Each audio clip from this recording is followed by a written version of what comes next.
ओम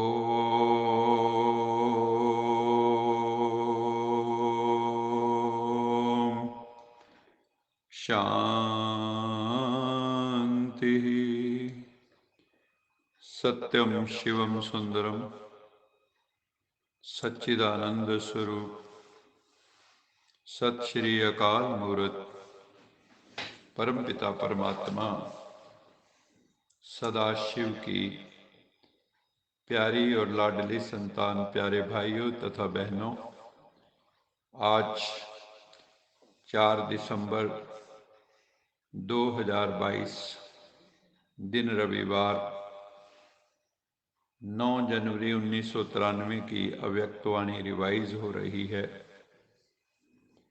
जिसमें बाबा ने अपने जो सुपूत बच्चे हैं, जो अव्यक्त स्थिति में स्थित रहते हैं, जो योगी बच्चे हैं, सच्चे योगी बच्चे, उनकी विशेषताएं बताई हैं। और ये जो 1993 का वर्ष अव्यक्त वर्ष के रूप में मनाया गया, तो कैसे उस पूरे साल को हमें किन भावनाओं से, भावों से मनाना है, क्या साधना तपस्या करनी है, उसके ऊपर प्रकाश डाला है। आज अव्यक्त परमपिता परमात्मा सदाशिव अपने अव्यक्त मूर्त बच्चों से मिलन मना रहे हैं। अव्यक्त अर्थात व्यक्त भाव से परे और अव्यक्त परमपिता परमात्मा के समान प्यारे। जो प्रभु पिता के प्यारे बच्चे हैं, उनका लक्ष्य ही है प्रभु पिता के समान बनना, निर्विकारी, निर्विकल्प, निरहंकारी। ऐसे बच्चे पुरुषार्थ करने में जितना जितना हिम्मतवान बनते हैं, उतना पदम गुणा शिव बाबा की मदद के स्वतः ही पात्र बन जाते हैं। ऐसे सपूत बच्चों के सदा सर्व के दिल की दुआओं से, सर्व के सहयोग की अनुभूतियों से, सर्व खजानों से ऐसे बच्चों के भंडारे भरपूर रहते हैं। किसी भी खजाने से अपने को खाली अनुभव नहीं करते। सदा उनके दिल में यही गीत बजता रहता है, अप्राप्त नहीं कोई वस्तु, हम बाप के बच्चों के भंडारे में, शिव बाबा के बच्चों के भंडारे में कुछ भी अप्राप्त नहीं। उनकी दृष्टि से, वृत्ति से, वाइब्रेशन से, मुख से, संपर्क से सदा भरपूर आत्माओं का अनुभव होता है। ऐसे बच्चे सदा शिव बाबा के साथ भी हैं और शिव बाबा के साथी भी हैं। स्व की लगन में सदा साथ का अनुभव करते हैं और सेवा में सदा साथी स्थिति का अनुभव करते हैं। ये दोनों अनुभव, साथी और साथ का, स्वतः ही बाप समान साक्षी अर्थात न्यारा और प्यारा बना देता है। ऐसे सपूत बच्चे सदा अपने को कंबाइंड रूप अनुभव करते हैं। कोई ताकत नहीं जो उन्हें अलग कर सके। सपूत बच्चों की श्रेष्ठ स्थिति के कारण सर्व शक्तियां और सर्वगुण समय प्रमाण उनके सदा सहयोगी रहते हैं। साथ साथ ऐसे सपूत बच्चों का सेवा का विशेष रूप क्या रहता है। जैसे सभी वाणी द्वारा व मनसा द्वारा सेवा करते रहते हैं, ऐसे सेवा वो भी करते हैं, लेकिन उनकी विशेष सेवा यही है कि सदा अन्य आत्माओं को प्राप्त हुए बाप के गुणों और शक्तियों का दान नहीं, लेकिन सहयोग व प्राप्ति का अनुभव कराते हैं। सबसे बड़े से बड़ा दान कौन सा है? गुणदान व शक्तियों का दान ऐसे बच्चे करते हैं। निर्बल को शक्तिवान बनाना, यही श्रेष्ठ दान है, यही श्रेष्ठ सहयोग है। जितना देते जाएंगे उतना ही संपन्नता का अनुभव करते जाएंगे। ऐसे सपूत बच्चे सदा सर्व को उमंग उत्साह में नचाते रहेंगे, उड़ती कला में उड़ाते रहेंगे। जीवन में भी उड़ती कला व गिरती कला का आधार दो बातें ही हुआ करती हैं। बाबा ने कहा, पहली है भावना और दूसरा है भाव। अगर किसी भी कार्य में कार्य प्रति या कार्य करने वाले व्यक्ति के प्रति भावना श्रेष्ठ है, तो भावना का फल भी श्रेष्ठ स्वतः ही प्राप्त होता है।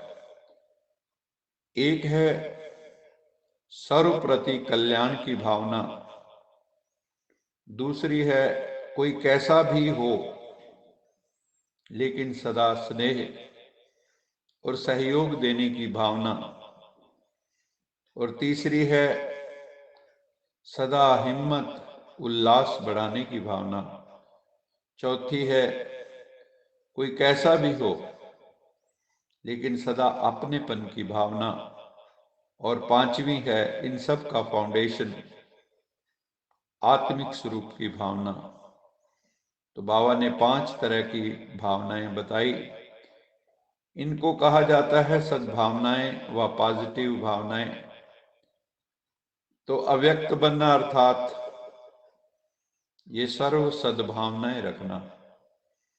अगर इन सद्भावनाओं के विपरीत हैं तब ही व्यक्त भाव फिर अपनी तरफ आकर्षित करता है। माया के आने का विशेष प्रवेश द्वार है प्रीत की बजाय विपरीत भावनाएं। भावना पहले संकल्प रूप में आती है, फिर बोल में आती है, उसके बाद फिर कर्म में आती है। जैसी भावना होगी वैसे व्यक्तियों के हर एक चलन व बोल को उसी भाव से देखेंगे, सुनेंगे व संबंध में आएंगे। भावना से भाव भी बदलता है। अंडरलाइन, भावना से भाव भी बदलता है।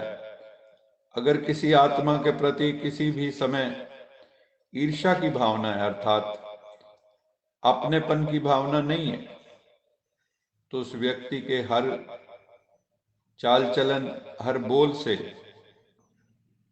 मिसअंडरस्टैंडिंग का भाव अनुभव होगा, गलतफहमी उत्पन्न हो सकती। भले वो अच्छा भी करेगा लेकिन आपकी भावना अच्छी न होने के कारण हर चलन और बोल से आपको बुरा भाव ही दिखाई देगा उस आत्मा के प्रति। भाव को समझने में अंतर पड़ने से मिसअंडरस्टैंडिंग माया का दरवाजा बन जाती है। अव्यक्त स्थिति बनाने के लिए विशेष अपनी भावना और भाव को चेक करो तो सहज अव्यक्त स्थिति में विशेष अनुभव करते रहेंगे। एक है शुभ भावना,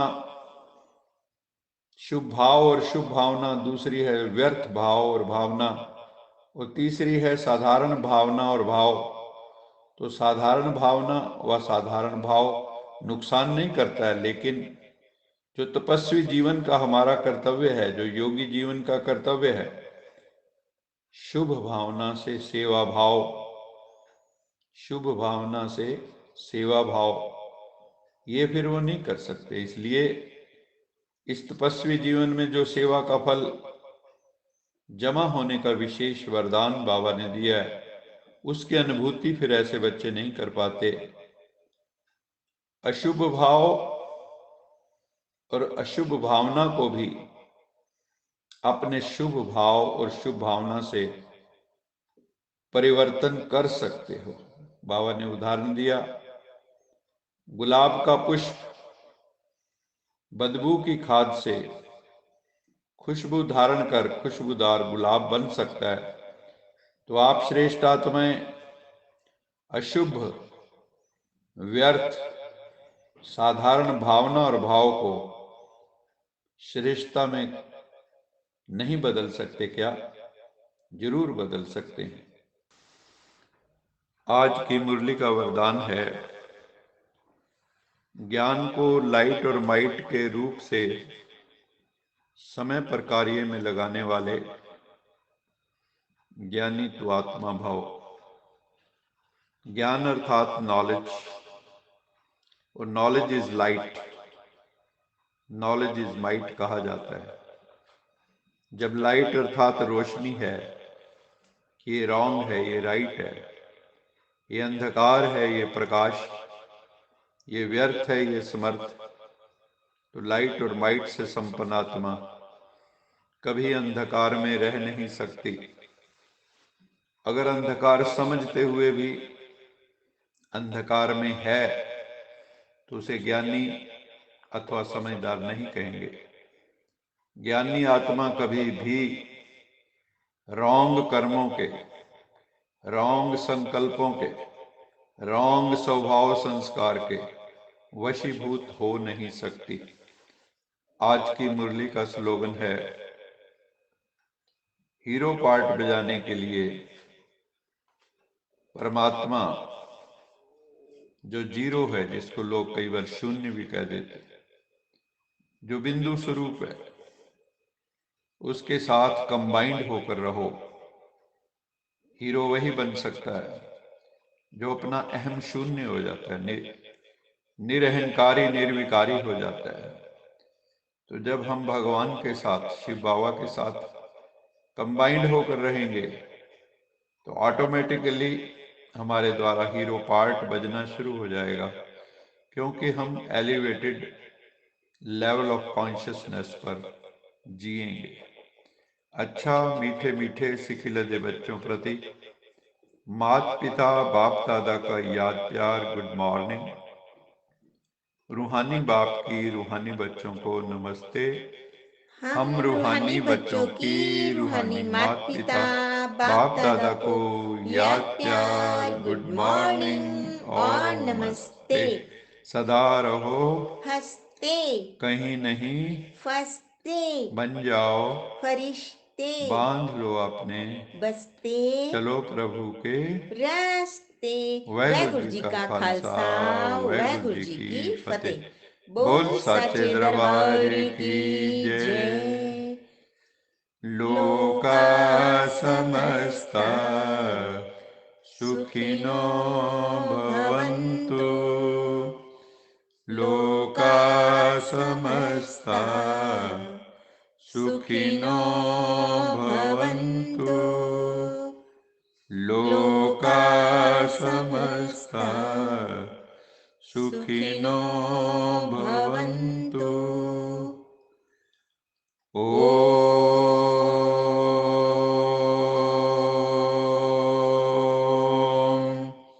शांति शांति।